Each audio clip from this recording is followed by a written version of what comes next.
అందరికీ నమస్తే నొల్లా welcome to MR media Telangana. నేను మీ రేఖను. రాష్ట్ర వ్యాప్తంగా రైతుల బాధలు, రైతుల తండ్లాట ఎట్లా ఉన్నదో మనం చూస్తూనే ఉన్నాం. అదేందో మరి రైతుల బాధలు అనగానే మనకు ఎక్కువగా ఆ వీడియోని చూస్తానికి ఇష్టపడరా తెలియదు. కానీ మొత్తం మీద బాధలు, కష్టాలు, లేకపోతే రైతుల బాధలు, లేకపోతే ఇంకెవరన్నా బాధలు, కష్టాలు అనగానే అది ప్రభుత్వం దృష్టి దాకా చేరాల్సిన అవసరం ఉన్నది. వాళ్ళకు తెలుసు, ప్రభుత్వంలో ఉన్నోళ్ళకు తెలుసు ఏ విధంగా పంట కొంటా ఉన్నారు, ఏ విధంగా ఆ టార్పాలిన్ కవర్లు కానీ, లేకపోతే టార్పాలిన్ కవర్లు కాదు, మెయిన్ గోనె సంచులు కావాలి వాళ్ళకి. సంచులు ఏవైతే ఉన్నాయో ఆ సంచులు వాళ్ళకు సప్లై చేయాల్సిన అవసరం ఉన్నది. ఈ రోజు గిన్ని సంచులే అని చెప్పేసి రిస్ట్రిక్షన్స్ కూడా పెడతా ఉన్నారట. ఈ పరిస్థితి కొనసాగుతా ఉన్నది. ఇంకో వార్తలు అయితే మొత్తం ఇట్లా దూసుకొని పోతాయి. కానీ రాష్ట్ర వ్యాప్తంగా రైతులు పడుతున్న బాధలు, అవస్థలు ఏవైతే ఉన్నాయో ఆ అవస్థల గురించి పట్టించుకునే నాదుడే లేడు అని అనిపిస్తా ఉన్నది. ప్రభుత్వంలో ఉన్నోళ్ళకైతే దున్నపోతు మీద వాన పడ్డట్టున్నది. ఈ తరీకన వ్యవహరిస్తా ఉన్నారు. వాళ్ళు బాధలు ఉన్నాయి ఓ రకంగా అని చెప్తా ఉన్నారు. కాకపోతే మళ్ళీ బీఆర్ఎస్ పార్టీ వాళ్ళే శివరాజకీయాలు చేస్తా ఉన్నారు అని చెప్పేసి రేవంత్ రెడ్డి మాట్లాడుతూ ఉన్నాడు. వాస్తవానికి చెప్పాలంటే రైతులు నిజంగా తండ్లాట పడతా ఉన్నారు. అవస్థలు ఎల్లదీస్తా ఉన్నారు, గోసలు ఎల్లదీస్తా ఉన్నారు. నిరసనలు వ్యక్తం చేసుకుంటా రోడ్డు మీద బైఠాయించి ఎండ వేడికి తాళలేక వాళ్ళు కింద పడిపోవాల్సిన పరిస్థితి ఏర్పడ్డది. మీరు ఒక్క సబ్స్క్రైబ్ చేసుకోండి. మీ ఒక్క సబ్స్క్రైబ్ నాకు ఎంతో బలాన్ని ఇస్తుంది. ఏంటంటే మన ఛానల్ వ్యూవర్షిప్ రాకుండా, రీచ్ రాకుండా ఏం చేస్తూ ఉన్నారంటే రిపోర్ట్స్ కొడతా ఉన్నారు. కాబట్టి అట్లాంటి వాళ్ళకు చెప్పబెట్టే సమాధానం కావాలంటే కంపల్సరీ మీరు ఒక్క సబ్స్క్రైబ్ చేసుకోండి.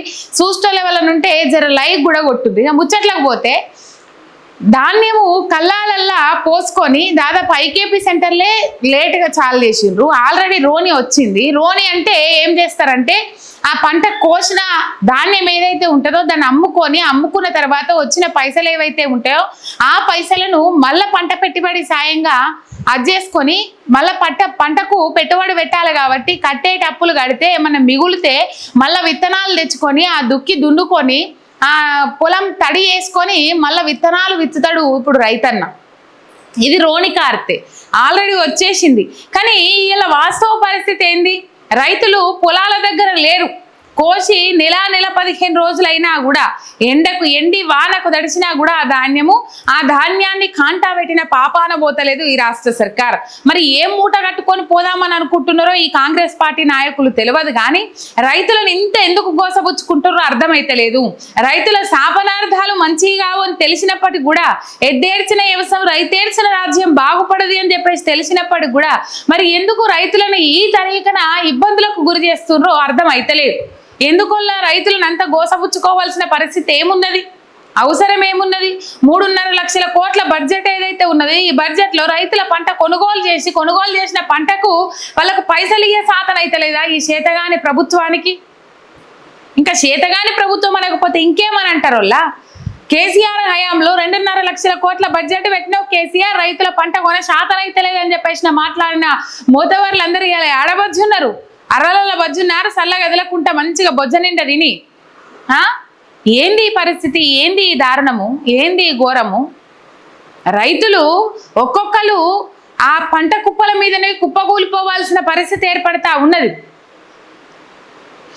ఇలా ఏమో అంటారు కదా, కన్నతల్లి కన్నం పెట్టినోడు చిన్నమ్మకు బంగారు గాజులు చేపించిండు అన్నట్టు మొత్తం మీద అత్తున్న పోతున్న రామచిలిక అని చెప్పేసి ఇక్కడి నుంచి పైసలు తీసుకుపోయి మూటలు ముల్లెలు ఢిల్లీలో పెట్టడానికి పైసలు ఉంటున్నాయి రేవంత్ రెడ్డి తాన. కానీ రైతుల బాధలు పట్టించుకుందాం, రైతుల గోసలు పట్టించుకుందాం, రైతుల అవస్థలు ఎట్లున్నాయి, వాళ్ళకు ధాన్యం కొనాల్సిన అవసరం ఉన్నది. ఇలా కేసీఆర్ వరేస్తే ఊరే అని చెప్పేసి మాట్లాడిందని ఇలా కాంగ్రెస్ పార్టీ అధికారంలో ఉన్న కాంగ్రెస్ పార్టీ నాయకులందరూ ఆనాడు ఒర్రిండ్రు, మొత్తుకున్నారు, ఇక లబో దిబోం అన్నారు. ఇలా డైరెక్ట్ ఆనాడు కేసీఆర్ ఉన్న ముచ్చట చెప్తేనే కేంద్రము పంట కొనుగోలు చేయకపోయినప్పటికి కూడా నేను కొనుగోలు చేస్తా, మీ బాధలు తీరుస్తా అని చెప్పినప్పటికి కూడా మరి వీళ్ళు ఎందుకు రేవంత్ రెడ్డి సర్కార్ వరి కాకుండా వేరే పంటలు వేయాలి, దాని పరంగా రైతులకు అవగాహన సదస్సులు ఏర్పాటు చేయాలి, అవగాహన కార్యక్రమాలు ఏర్పాటు చేయాలి, రైతు మేళాలు పెట్టాలని చెప్పేసి ఎందుకు తిరుగుతా ఉన్నది? ఇలా ఆనాడు వరేస్తే ఊరి అని చెప్పేసి కేసీఆర్ మాట్లాడిండు అని చెప్పేసి రాద్ధాంతం చేసిన వాళ్ళు ఇలా వేసిన వరిని ఎందుకు కొనుగోలు చేస్తలేరు? ఎందుకు పంట కొనుగోలు చేసిన పాపాన పోతలేరు? సరే, పెట్రోల్ డీజిల్ ధరలు పెరిగిన వాటి మీద రేవంత్ రెడ్డి సర్కారు తగ్గించాలి. ఆనాడు ఏం మాట్లాడిండు, 25 రూపాయలు ఎందుకు తగ్గిస్తలేవు కేసీఆర్ అది కేంద్రం పెంచింది కదా, మరి పెంచిన దానికి 25 రూపాయలు ఎందుకు తగ్గిస్తలేవు అని మొత్తుకున్నారు. ఇక మన సీతక్కనైతే మన అడ్వర్టైజ్మెంట్లా జుట్టును వేసి ఒక అడ్వర్టైజ్మెంట్ ఉంటుంది, ఆ జుట్టు బలాన్ని చూపెట్టడం కోసము ఆ జుట్టును ఒక లారీకి ఉంటుంది, లారీకి వేసి లాగుతారు కదా, ఆ గట్లనే మాదిరి గాలెక్కల్ని మన సీతక్క ఉంటుంది కదా, అక్కగారు ఏం చేసిండ్రు, తాడు బట్టి పెట్రోల్ బంక్ దగ్గర అశోక లైలాండ్ వాహనాన్ని గుంజిండ్రు. మరి ఇలా ఏమైంది అక్క, ఎందుకు మాట్లాడతలేదు? నోరుకి ఎందుకు పెవికి ఏమన్నా అంటుకున్నదా, పెవికాలు ఏమన్నా పెట్టుకున్నారా అని చెప్పేసి మాట్లాడుతూ ఉన్నారు. ఇలా ఆ వీడియో ఈ వీడియో కంపేర్ చేసిన వాళ్ళు చాలా మంది ఎవరు మాట్లాడతలేరు. రైతుల బాధలు అయితే వర్ణనాతీతము. ఈ నెలాఖరు వరకే కొనుగోలు అంటారు. మరి కల్లాలలో ధాన్యం అట్లనే ఉన్నది, కనీసం 20% ధాన్యాన్ని కూడా కొనుగోలు చేయలేదని చెప్పేసి రైతుల అవస్థలు చూస్తే, రైతుల బాధలు చూస్తే అర్థమవుతా ఉన్నది. పోసిన ధాన్యం అంతా కల్లాలలోనే ఉన్నది, ఐకేపీ సెంటర్లలోనే ఉన్నది. సంచులు ఇస్తే లారీలు ఉంటే సంచులు రావు అన్నట్టు మొత్తం మీద వాళ్ళని గోస ఉచ్చుకుంటా ఉన్నారు. రేవంత్ రెడ్డి 70 సార్లు ఢిల్లీకి పోవుడు వస్తాడు కానీ ఆ లారీల ట్రిప్పులు మాత్రం పోతలేవని చెప్పేసి మాజీ మంత్రి హరీష్ రావు గారు ధ్వజమెత్తిన ఇలా మనం చూసినాము. మొత్తం మీద సిద్దిపేట పోయిన ఎన్సాన్పల్లిలో అక్కడ ఎక్కడ పోసిన ధాన్యం అక్కడనే ఉన్నది. ఆర్డీఓకు ఫోన్ మాట్లాడిండ్రు, సంబంధిత అధికారులకు ఫోన్లు మాట్లాడిండ్రు. ధాన్యము కల్లాలలో పోసుకొని ఎదురు చూస్తూ ఉన్నారు. టయానికి నిజంగా ఎప్పుడులా తెలంగాణ ప్రజలారా మీరు ఆలోచించుండ్రి. టయానికి ఎరువులు ఇయ్యలే, టయానికి నీళ్ళు ఇయ్యలే, టయానికి కరెంట్ ఇయ్యలే. నేను 3 పంటలకు ఇస్తా, కేసీఆర్ 10,000 పిచ్చమెత్తాడు, నేను 15,000 రూపాయల ఇస్తా అని చెప్పేసి ఎగిరెగిరి ముచ్చట్లు చెప్పిన రేవంత్ రెడ్డి ఇలా కనీసం రైతు భరోసా ఇచ్చిన పాపాన ఓలే. అట్లనో సప్పో చేసుకొని ఇలా రైతులు పంట ధాన్యం పండిస్తే వాటిని కొనుగోలు చేసిన పాపాన ఓలేదు. కొనుగోలు చేసిన నెల 15 రోజులైనా పైసలు పడతలే వాటికి. ఈ పరిస్థితి ఉన్నది.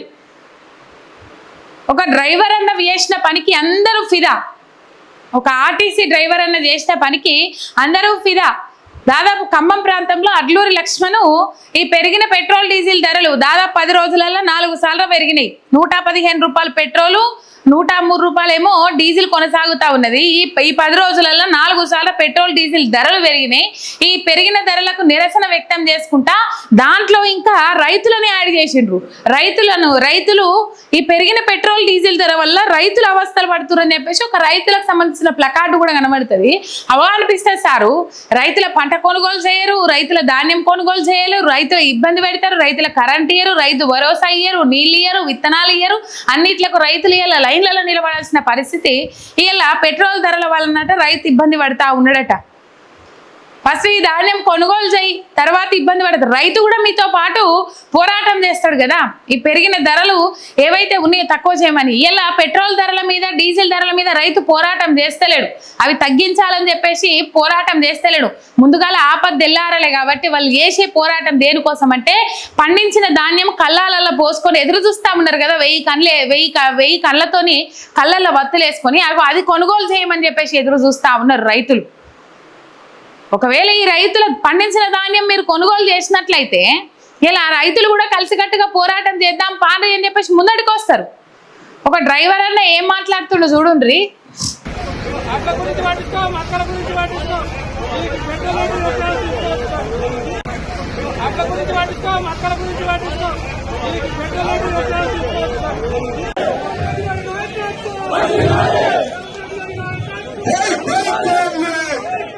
ఇజుడు డీజిల్ భారంతో రైతన్న కుదేలు, పేదోడు కడుపు కొట్టి పన్నులు వసూలట. ఇగో